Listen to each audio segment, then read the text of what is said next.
Bu xatirələri yaşat sən. Ara məni, sor məni, ver salam de, necəsən sən? Arada məni axtar, gözləyir qəlbim, bunu biləsən, biləsən. Qəlbim daş parçasına dönüb, buz bağlayıb sanki döyünür.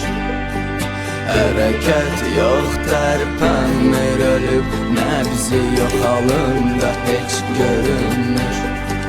Hərdən düşünürəm önümü, gedirəm geriyə dönmədən.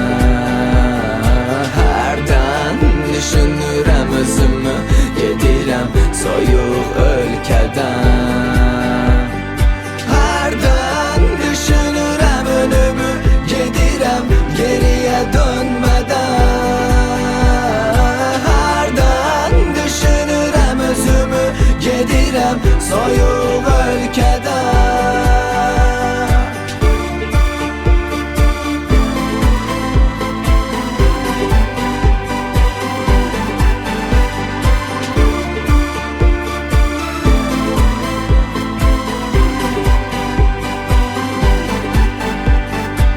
Gedirəm bu ölkədən, bu döngədən, geriyə qayıdış olmayacaq.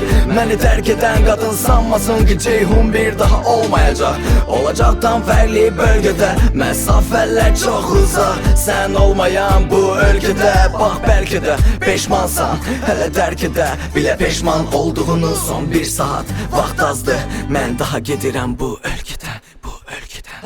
Hərdən düşünürəm önümü, gedirəm geriyə dönmədən. Geriyə dönmədən. Hərdən düşünürəm özümü, gedirəm soyuq ölkədən. Soyuq ölkədən. Hərdən düşünürəm önümü, gedirəm geriyə dönmədən.